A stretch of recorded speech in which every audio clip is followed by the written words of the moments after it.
स्वागत है आप सभी का हिंदी एक्सप्लेन टीवी पे। आज हम देखने जा रहे हैं फॉरगेट मी नॉट नाम की एक बहुत ही अच्छी सी फिल्म को। इसमें हमें दिखाई गई है एक लड़की की कहानी जिसको सब धीरे धीरे भूलने लगते हैं और उसके बाद क्या होता है ये हमें इसमें दिखाया गया है। ये कहानी तकाशी से शुरू होती है जो कि 12th क्लास का स्टूडेंट है और कुछ दिनों से बहुत ज़्यादा परेशान रहता है। इसके फ्रेंड्स आकर इसको बताते हैं कि हम सब समर वेकेशन में ट्यूशन पढ़ने जा रहे हैं, तुम भी चलोगे ना हमारे साथ, क्योंकि हमारे कॉलेज आने वाले हैं स्कूल के बाद। तकाशी का ध्यान सामने वाली बेसबॉल टीम पर होता है जो खेल रही होती है। घर आकर तकाशी ट्यूशन के फॉर्म को भरता है और इसका ध्यान खोया खोया सा रहता है। फिर ये सोने चला जाता है और फिर इसको याद आता है कि इसने रेंटल डीवीडी अभी तक वापस नहीं की है, तो ये उसको लेकर भागने लगता है और जाते हुए रास्ते में एक लड़की से टकरा जाता है। इस लड़की की गिरी हुई चैन उठाकर वापस करते हुए माफी मांगता है और ये लड़की बहुत सुंदर होती है तो इससे इसका नाम पूछता है। ये लड़की बिना कुछ बताए यहाँ से भाग जाती है और अगले दिन होमरूम टीचर ही बताते हैं कि ये तुम लोगों का लास्ट समर वेकेशन है तो तुम लोग अच्छे से एंजॉय कर लेना। फिर सब घर जाने लगते हैं। रास्ते में तकाशी को फिर कल वाली लड़की दिखती है। तकाशी अभी तक गिल्ट में है तो भागकर उसको जाकर सॉरी कहता है और नाम पूछता है। ये बिना कुछ बोले फिर से भाग जाती है पर इस बार इसका हाथ पकड़ कर ले गई होती है और ले जाकर बेसबॉल प्रैक्टिस प्लेस पर लाती है और तकाशी को यहाँ पर कुछ याद दिलाने की कोशिश करती है। बेसबॉल खेलने लगती है। तकाशी हैरान होता है कि क्या लड़कियां भी ऐसी चीजें करती हैं और सबसे ज्यादा इस बात से कंफ्यूज है कि ये लास्ट ईयर है इसका स्कूल में, फिर भी ये इस लड़की को क्यों नहीं जानता है, क्यों नहीं देखा था इसको, ये कंफ्यूज है। तो लड़की फिर यहाँ से भाग जाती है। जल्दी समर वेकेशन शुरू हो जाता है। ये तकाशी का स्कूल में लास्ट ईयर है तो इसको अगले साल कॉलेज जाना है तो इसलिए सब ट्यूशन लेने लग जाते हैं। एक दिन क्लास के बाद वही लड़की इससे मिलने आती है और इससे बातें करते हुए इसको कहीं लेकर जाती है। तकाशी से फिर से नाम पूछता है। लड़की कहती है कि प्रॉमिस करो, मैं बताऊंगी तो तुम भूलोगे नहीं। ये कहता है प्रॉमिस, मैं नहीं भूलूंगा। और लड़की अपना नाम अजूजा बताती है। शाम को तकाशी अजूजा को रेस्टोरेंट में लेकर जाता है। सीट के लिए अपने फ्रेंड से बहस करते हुए अजूजा इसको बाहर से देख रही होती है और वहां से भाग जाती है। अगले दिन क्लास के बाद फिर एक लड़की मिलने आती है इससे, स्कूल की फ्रेंड होती है। इसको कैफे में लेकर जाती है और कहती है कि मैं तुमसे प्यार करती हूँ मेरे प्रिंस चार्मिंग, और इससे बताती है कि तुम मेरे लिए कितने ज़्यादा ज़रूरी हो। फिर वॉशरूम में चली जाती है। इसके जाते ही यहाँ पर अजूजा आ जाती है जो पूछती है कि तुम्हें मैं याद हूँ, और ये कहता है कि हाँ तुम तो अजूजा हो जो कल मुझे मिली थी, याद है। ये माफ़ी मांगती है कल रात भाग जाने के लिए बिना बताए और चली जाती है। तकाशी की जब फ्रेंड वापस आती है वॉशरूम से तो तकाशी इसको बहाना बना करके मुझे एक अपॉइंटमेंट मीटिंग में जाना है यहाँ से निकल लेता है अजूजा के पीछे पीछे और इसको फिर मिलता है। दोनों बातें करते टहलते हुए एक जगह पर आते हैं। तकाशी इसका नंबर मांग रहा होता है पर अजूजा के पास फोन नहीं होता है। कहती है चलो मेरे साथ, और उसी जगह लेकर जाती है जहाँ पर ये लोग उस रात टकराए थे। पूछते कि तुम्हें ये जगह याद है। तकाशी भूल चुका होता है, कहता है नहीं। और दिन भर घूमने के बाद रात को घर जाना है। तकाशी तो अगली मीटिंग के लिए सोच में पड़ गया होता है। पूछता है कि फिर कब मिलोगे मुझे। अजूजा कहती है कि मिलेंगे जरूर, और ये कहता है ना कि क्या कल हम बारबेक्यू में मिल सकते हैं। ये हाँ बोल देती है और अजूजा घर आकर अपने पिता से मिलती है। इसके पिता इसको ऐसे देख रहे होते हैं जैसे मानो ये स्ट्रेंजर हो कोई।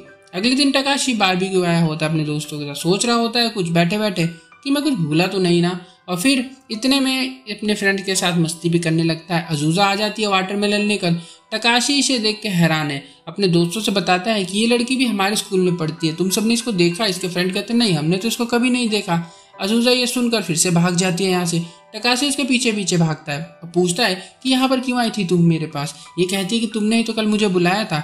तकाशी कंफ्यूज है कि मैंने इसको कब बुलाया क्योंकि वो भूल चुका होता है। अजूजा बताती है कि मुझे सब भूल गए हैं, लास्ट सेमेस्टर के बाद मुझे सब धीरे धीरे भूलने लगे, यहाँ तक कि मुझे मेरी फैमिली भी भूल चुकी है और तकाशी भी। तकाशी को इसकी बातों पर बिल्कुल यकीन नहीं हो रहा था क्योंकि किसी इंसान को सब एक साथ कैसे भूल सकते हैं। अजूजा बताती है कि हमारा रिश्ता था कुछ। तकाशी और परेशान हो जाता है। अगले दिन ट्यूशन में तकाशी अपने दोस्तों से माफी मांगता है अजूजा को वहां पर बुलाने के लिए, पर इसके फ्रेंड्स अजूजा को भूल चुके होते हैं। पूछते कौन अजूजा, कौन आया था कल, हमें कुछ भी याद नहीं है। फिर इसको भरोसा हो जाता है कि हाँ अजूजा को सब सच में भूल जाते हैं। ये उसको खोजता हुआ उसकी क्लास में जाता है। उसकी क्लास में एक बुक मिलती है पर टीचर यहाँ पर आ जाते हैं। इससे पूछने पर बताते हैं कि नहीं, ऐसी लड़की तो हमारे पूरे स्कूल में नहीं पढ़ती है कोई। अब इसको खोजने निकल जाता है और वो इसको रात को मिलती है। इसे सॉरी कहता है और अजूजा बहुत दुखी है। आती है कि मुझे सब भूल चुके हैं। तकाशी चिल्ला के कहता है कि मैं तुम्हें कभी नहीं भूलूंगा, और अगले दिन तकाशी अजूजा का नाम हर एक पेज पर लिख देता है जहाँ वो पढ़ाई करता है।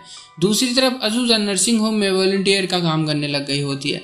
काम के बाद तकाशी से मिलकर डीवीडी रेंटल शॉप में जाते हैं और यहाँ पर अपनी फेवरेट फिल्मों की डीवीडी रेंट करते हैं। पूरे दिन घूमने के साथ सभी चीज़ें ये लोग रिकॉर्ड करते रहते हैं कैमरे के अंदर। और दिन बीतने के बाद तकाशी अजूजा के नर्सिंग होम में भी जाने लग गया होता है। वहीं पर असाइनमेंट बनाता है और बाद में इसको अपने घर लेकर आया है। फैमिली के साथ डिनर, फायरवर्क्स सब कुछ करते हैं और फिर इसको घर छोड़ने जाने लगता है। तकाशी को तो अजूजा का बर्थडे भी याद हो गया होता है। ये कहता है कि हम तुम्हारे बर्थडे पर कहीं घूमने चलेंगे और एक जगह बताता है। अजूजा बहुत खुश हो जाती है, इसे हक भी करती है और तकाशी अपने घर आ जाता है उसको छोड़कर। तो फ्रिज खोलता है तो इसमें केक है। अपनी बहन से पूछता है कि ये किसने दिया है और ये कहती है कि पता नहीं कहाँ से आया। ये रूम में लेकर खाने लगता है और जब फोन में वीडियो देखता है तो इसके याद आता है कि इसी ने ये केक अजूजा के साथ मिलकर आज खरीदा था जब ये इसके घर आ रहे थे। तकाशी समझ गया होता है कि ये भी अजूजा को भूल जाएगा, तो ये पूरी रात ज़ोंबी जैसे बैठ के बिता देता है। अगले दिन क्लास में उसको नींद आ रही होती है और बुक खोलता है तो कंफ्यूज है कि सभी पेजेस पर अजूजा क्यों लिखा हुआ है। इसे अजूजा का फेस वो बिल्कुल मतलब भूल चुका होता है। उसको फोन में नोटिफिकेशन आता है कि आज अजूजा से मिलने जाना है। इसे फेस तो उसका याद नहीं होता, तो बाहर जाकर वीडियो वाले फेस को देख देख कर बाहर हर एक लड़की को देख रहा होता है कि कौन सी वाली है अजूजा। कुछ देर बाद अजूजा खुद इसको देखकर बुला लेती है और फिर अपने बर्थडे की प्लानिंग करती है। पूछती है कि बताओ ना उस दिन तुम क्या करोगे। तकाशी भूल चुका होता है इसका बर्थडे भी और बर्थडे वाली जगह भी और सारी प्लानिंग भी। अजूजा बहुत दुखी होती है और अगले दिन इसे नर्सिंग होम में कोई फिश देता है और कहता है कि ये उसको दे देना जिससे तुम प्यार करती हो। या ट्यूशन से जाते हुए फिर नोटिफिकेशन आया होता है कि अजूजा से मिलने जाना है। तकाशी जाने की सोचता है पर इसकी वही स्कूल फ्रेंड फिर आ जाती है और इसको प्रपोज करती है दोबारा से, अपनी फीलिंग्स बताती है। तकाशी तो किसी और को पसंद करता है जिसका ये चेहरा तक भूल चुका है, तो इसको रिजेक्ट कर देता है और काफी देर हो गई होती है। तकाशी अजूजा के पास नहीं आता तो अजूजा तकाशी के घर पहुंच जाती है फिश देने के लिए उसको। इसको तकाशी की बहन मिलती है, ये भी भूल चुकी होती है अजूजा को, जबकि ये मिली थी उस रात डिनर पर। ये इसको अंदर लेकर जाती है और कहती है मेरा भाई आता ही होगा, तुम उसका रूम में उसका वेट कर लो। जब ये रूम में आती है तो देखती है कि तकाशी ने चारों तरफ इसका नाम, फोटो और बातें सब कुछ मेंशन किया होता है वॉल्स के ऊपर, जिससे हम समझ जाते हैं कि तकाशी भी अजूजा को भूल जाता है और ये सब चीज़ देखकर फिर से उसको याद कर लेता है।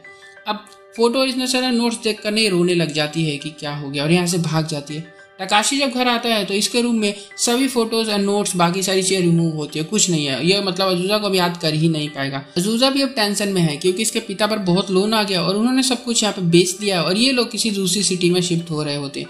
अजूजा वापस से नर्सिंग होम आई होती है अपने पेशेंट को बाय बोलने के लिए क्योंकि ये इस सिटी से जा रही है और समर वेकेशन भी कुछ ही दिनों में खत्म हो जाता है। तकाशी वापस स्कूल आने लग गया होता है, अपने फ्रेंड से सेकंड ग्रेड की फोटोज मांगते जिससे मेमोरीज देख सके और वो लोग भेज देते। घर आकर जब ये लैपटॉप खोलता है ना उसके लिए तो देखता है अजूजा नाम से एक फाइल बनी हुई है। इसमें अजूजा की बहुत सारी फोटो होती है इसके साथ। अब ये परेशान कि ये लड़की कौन है जिसके साथ मैंने फोटो क्लिक कर रखी है, मैं तो जानता भी नहीं हूँ। और इससे हमें ये भी पता चलता है कि सेकेंड ग्रेड से ही ये अजूजा दोनों एक दूसरे को डेट कर रहे थे। इनकी बहुत सी वीडियोस भी होती है। तकाशी ने अजूजा को बर्थडे पर नेकलेस भी गिफ्ट दिया था पहले वाले। तकाशी कंफ्यूज हो जाता है कि ये है कौन जिसको मैं इतना सारा कुछ कर रहा हूँ। तभी फोन पर नोटिफिकेशन आता है कि आज अजूजा का बर्थडे है। ये कोशिश करता है बहुत याद करने की पर याद नहीं आ रही होती है कि आखिरकार ये है कौन। और हम देखते हैं उसी जगह पर अजूजा आकर अकेले बैठी होती है जहाँ पर इनको मिलना था बर्थडे वाले दिन। आज लास्ट डे होता है इसका सिटी में, छोड़कर जा रही है। ये बताती है कि तकाशी ही है जो मुझे सबसे पहले भूल गया था, जबकि उसने मुझसे कहा था, प्रॉमिस भी किया था कि वो मुझे कभी नहीं भूलेगा। मुझे और प्रॉमिस दोनों को ही भूल गया। तकाशी अजूजा अजूजा चिल्लाते हुए रिपीट करते हुए भागा हुआ आ रहा होता है इस जगह की तरफ क्योंकि इसको नोटिफिकेशन में पता चल गया था कि इसको कहाँ जाना है और नाम इसलिए चिल्ला रहा होता है ताकि ये भूल ना जाए। अभी यहाँ पर आता है तो अजूजा जा चुकी होती है, यहीं पर बैठा रहता है और अजूजा आती है रात को।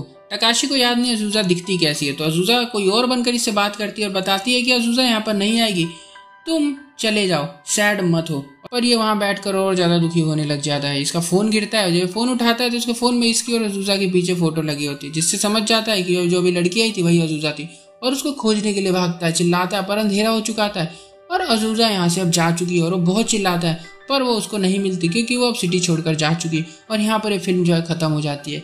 ये एक सैड एंडिंग है क्योंकि दोनों एंड में मिल नहीं पाते क्योंकि वो चली गई और ये उसको याद कर रहा है। कोई बात नहीं, कल तक उसको भूल जाएगा।